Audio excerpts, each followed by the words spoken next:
네, 최근 글로벌 자금 동향을 살펴보면 신흥국 시장뿐만 아니라 선진국까지 모두 자금 이탈 우려가 커지고 있습니다.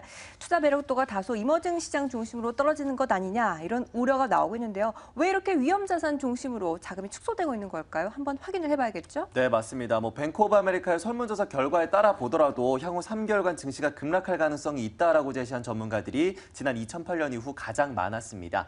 그만큼 증시에 대한 불안감이 확대가 되고 있는 상황인데요.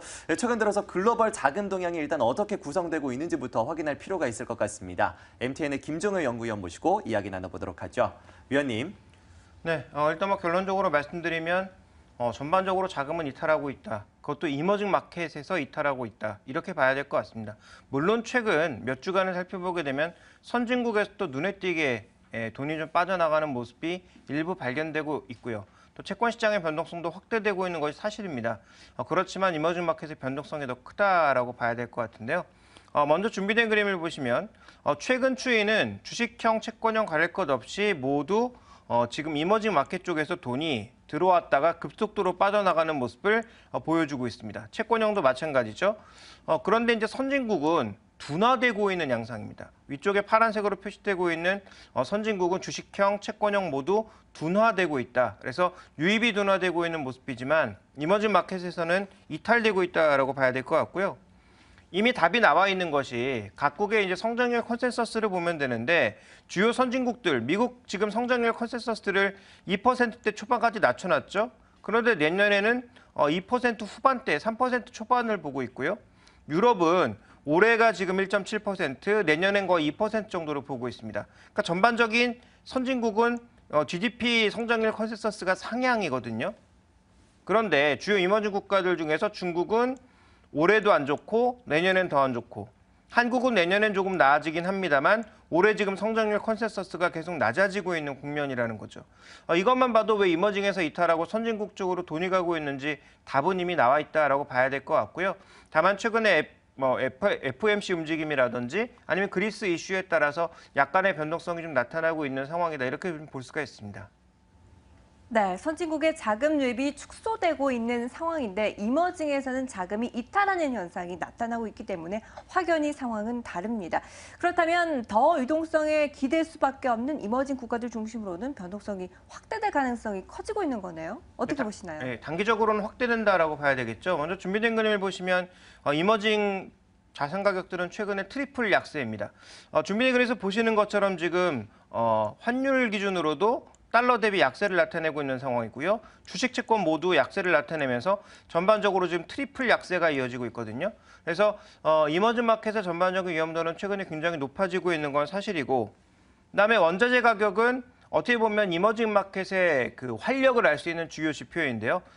CRB 지수는 여전히 바닥권에서 횡보하고 있는 모습이죠. 유가 영향을 많이 받는다거나 다른 가격들도 크게 움직이지 않고 있는 현재 상황임을 고려해 봤을 때 결국은 이머징 마켓의 활력이 과거 대비 가장 낮게 떨어지고 있고 내년에도 크게 좋아지지 않는다라는 관점이고요. 또 EMBI 스프레드라고 하는 일종의 위험 지표는 상승하고 있는 것을 살펴보면 결국 결론적으로는 이머징 마켓의 변동성은 살아있다라고 봐야 될 것 같고요. 자, 그러면 선진국은 올라가고 이머징 마켓은 내려가느냐? 그런 결론은 아니죠. 만약에 이제 경기가 좋아져서 선진국이 올라간다고 하더라도 선진국은 플러스 알파가 있는 반면에 이머징 마켓은 올라갈 때도 이제는 선진국보다도 덜 올라가는 그런 모습을 연출할 가능성이 있지 않나 이렇게 판단하고 있고요. 다만 중국 증시처럼 이제 막 외국의 문호를 개방하고 있는 그런 국가들은 약간의 예외가 될 수 있다 정도로 봐야 될 것 같습니다. 이머징 국가로의 투자가 다소 둔화될 수 있고요. 그렇다면 투자 심리가 둔화된다면 이제 앞으로는 성장성보다는 실적 안정성을 띠고 있는 업종이나 종목군들에 더욱더 집중할 가능성이 상당히 높습니다. 그렇다면 저희가 먼저 이 저평가되고 있는 업종들을 찾아볼 필요가 있을 것 같은데요. 어디에서 좀 찾아볼 수가 있을까요? 네, 이미 지난번에 그 기상이변과 관련된 이슈를 말씀드리면서 농산물과 관련된 것에 관심을 가지자, 저가 매수를 해보자라는 말씀을 드린 적이 있는데요. 그와 관련된 말씀을 또 한번 드리고자 합니다. 준비된 그림을 보시면 올 한 해 그리고 최근 몇 년간의 연간 수익률을 봤을 때 가장 수익률이 안 좋은 게 뭐냐면 농산물입니다. 지금 금속 가격도 굉장히 안 좋았는데요. 금속 가격보다도 더 안 좋은 게 농산물입니다. 그래서 농산물의 가격이 워낙 하락폭이 커서 상대적으로 좀 저평가 영역에 있다라고 좀 봐야 될 것 같고요. 또 하나 살펴봐야 될 게 옥수수나 대두 이 두 가지로 모든 농산물을 다 설명할 수 있는 것은 아닙니다만 대부분의 농산물들이 빠르게 수요와 공급에 적응해 나가면서 레벨 상승하고 있는 그런 모습인데요. 최근 레벨의 하단까지 왔다라는 거죠. 그런데 이 레벨의 하단에서 추가적인 가격 하락을 불러일으킬 만한 요인이 있느냐? 별로 없다라는 것입니다. 오히려 상승 쪽에 기댈 수 있는 요인들이 많다라는 거죠. 왜냐하면 최근에 재고가 늘어나면서 재배 면적은 줄고 생산성 향상은 이제는 좀 둔화되고 있다라는 거죠. 여기서 나타난 생산성 현상이 주로 이제 GMO와 같은 유전자 변형에서 나타났는데요. 유전자 변형도 이제 침투할 만큼 침투를 했다라는 관점에서 추가적으로 늘어나기 어렵다라는 것입니다. 그래서 생산성은 줄어들고 재배 면적도 줄어들고 이 구간에서는 박스 하단을 찍고 반등할 가능성이 높다라고 봐야 될 것 같고요. 옥수수와 대두뿐만 아니라 대부분의 농산물 가격이 비슷한 양상을 보여주고 있다라는 것입니다. 경작 면적도 지금 보시면 경작 면적 자체가 지금 줄어들고 있는 상황이고요. 실제로 옥수수 가격이 내려가면서 더더욱 줄어들고 있습니다.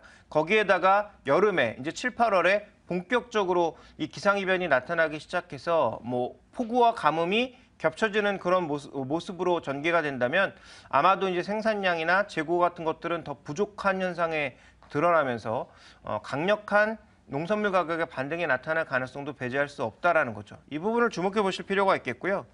지난번에 말씀드렸던 농산물 ETF 같은 것들이 작년에 워낙 큰 조정을 받아서 작년 저점을 깨고 바닥 수준에 있거든요. 그러니까 좀 큰 수익률을 원한다면 약간의 리스크를 고려한다면 이런 ETF를 사시면 될 것 같고요. 최소한 농산물 가격이 여기서 바닥을 찍고 더 이상 내려가지 않는다라는 관점으로 안정적인 투자를 한다고 생각해 보면 해외에 개설되어 있는 DLS 같은 원금을 보장해주는 그런 농산물과 관련된 펀드에 투자하시는 것이 제가 보기에는 그래도 좀 괜찮은 전략이 아니냐. 지금 고공행진하고 있는 그런 종목군들을 쫓아가서 화장실도 못 가고 컴퓨터를 쳐다보고 있는 것보다는 차라리 이런 것들에 투자하는 것이 일정 부분의 손절만 고려한다면 더 나은 것이 아닌가라고 판단하고 있습니다. 네, 올 여름 기후변화를 앞두고 저점을 계속해서 낮추고 있는 농산물 섹터에 대한 관심을 가져보자라는 이야기를 해주셨습니다. 자, 이어서 이제 음료 관련주들의 흐름도 보도록 하겠습니다. 간밤에 미국에서 몬스터 비버리지가 시티그룹의 일단 업종 내 탑픽으로 선정이 되면서 주가는 4% 이상 뛰어오르기도 했었는데요. 미국 내 음료 시장부터 일단 점검해 보도록 하죠. 네, 1분기에 실적이 안 좋아서 주가가 주춤거리긴 하고 있습니다만 이 종목도 장기 추세를 보시면 계속 올라가고 있는 종목입니다. 준비된 그림으로 좀 확인해 볼까요? 몬스터 비버리지의 주봉 차트인데요.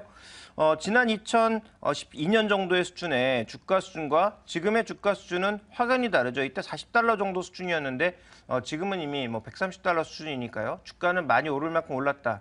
그런데 오늘 투자 의견이 굉장히 좋은 내용이 나왔지만 실제로 목표 가격은 155불 정도입니다. 여기서 이렇게 높은 수익률이 아니고요. 또 하나 중요하게 살펴봐야 될 거 앞으로 몇 분기 정도 실적이 좋아진다라고 했는데 그 정도의 목표 수익률을 잡고 있다라는 건 어느 정도 좀 부담감도 느끼고 있는 것이겠죠. 다만 주목해 봐야 될 건 코카콜라가 지분을 확대하면서 모회사의 시너지라든지 또 에너지 음료의 활성화 이런 것들이 앞으로도 조금 더 약진할 수 있다라는 가능성을 보고 있기 때문에 비교적 높은 밸류에이션, 과도한 주가 상승에도 불구하고 현재 추세는 그렇게 나쁘지 않은 흐름으로 전개되고 있다. 이렇게 볼 수가 있습니다. 네, 성장 정체를 막기 위해서 제품군들을 다양화하면서 다시 주가 우상향을 꾀하고 있는 시장까지 확인을 해봤습니다. 이제 국내로 눈을 좀 돌려보도록 하죠. 도수가 낮은 소주 중심으로 인기가 급증하면서 관련주들 주가도 급등을 하고 있습니다. 그런데 성장에 대한 기대감만으로 주가가 반응을 했기 때문에 이미 또 고평가 논란이 나오고 있는데요. 어떻게 평가하시나요? 일단 우리나라에 최근에 굉장히 메가히트 상품들이 몇 가지 있죠. 대표적으로 허니버터칩, 그다음에 순날이나 좋은데이와 같은 저도 소주 이런 것들이 내수 부진에도 불구하고 메가히트를 기록했다라고 볼 수가 있습니다. 그러면서 관련된 종목군들의 밸류에이션은 하늘 높은 줄 모르고 가고 있죠. 먼저 준비된 그림을 보시면 무화학인데요.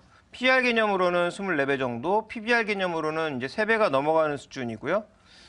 지금 이 종목은 무화학이 아니라 롯데칠성인데요. 롯데칠성 같은 경우에는 PR 개념으로는 지금 40배가 넘었고요. PBR 개념으로는 워낙 PBR 자체가 높은, 그러니까 주당 장부 가치가 높은 기업이어서 그렇게 높은 수준은 아닙니다만 어쨌든 이 두 종목의 최근의 주가 상승은 뭐 롯데칠성은 맥주까지 더해진 모습이었고, 그리고 조금 전에 살펴봤던 무학 같은 경우에는 좋은데이라고 하는 것이 이제 지역의 한계를 뛰어넘고 있다라는 점에서 새로운 매출과 새로운 히트를 보여주니까 당연히 급등하고 있는 거죠. 그래서 지금 현재 단순하게 그냥 무조건 고평가되었다 이렇게 얘기하기는 어렵지만 중요한 것은 현재 이 성장성이 과연 어디까지 이어지느냐가 핵심이 아닌가라고 보고 있습니다. 그런데 이제 문제는 뭐냐 하면 글로벌 주류업계랑 비교해 봤을 때 지금 무학은 굉장히 좋은 이익률을 내고 있기 때문에 칭따오 맥주와 함께 굉장히 비싼 수준에서 거래가 되고 있고요. 하이티진로나 롯데칠성은 비교적 낮은 수준의 거래가 되고 있단 말이죠. 이런 밸류에이션 갭이 어디까지 유지가 될 거냐가 이제 핵심이라고 보여지는데 문제는 우리나라 가장 공룡이라고 할 수 있는 하이트질러가 최근에 주춤거리다가 이제 자몽에 이슬이라고 하는 제품을 내놓으면서 저도주 시장에 적극적으로 진출하고 있거든요. 그러면 이런 경쟁 구도에서 상대적으로 유통망에서 뒤지고 브랜드력에서 뒤지는 무학 같은 회사가 하이트질러가 강력하게 진출했을 때 현재의 성장 속도를 유지할 수 있을 것인가에 대해서는 당연히 물음표를 달 수밖에 없는 상황이고요. 그런 관점에서 본다면 이제 소주 관련주보다는 그나마 그래도 주정 관련주가 낫다라고 보고 있는데 모두 비싼 상황이다 보니까 이 밸류에이션 부담감을 느낄 수밖에 없다. 따라서 이들 종목에 대한 투자 전략은 트레이딩 관점으로 보시고요. 트레이딩 관점에서 상승을 주도했던 주체들이 떠나가기 시작한다면 뒤도 돌아보지 않고 빠져나오는 게 낫겠다라고 보고 있습니다. 네, 이 저도주 소주가 더욱더 인기를 끌면서 소주 기업들 간의 경쟁력도 더욱더 강화가 되고 있습니다. 아무래도 이 같은 흐름 속에서 직접적으로 원료를 공급하는 주정 기업들이 오히려 좀 더 나을 수 있다라는 이야기를 전해주셨는데요. 앞으로의 주가 동향과 함께 여러분들의 발빠른 대응도 중요할 것으로 생각이 됩니다.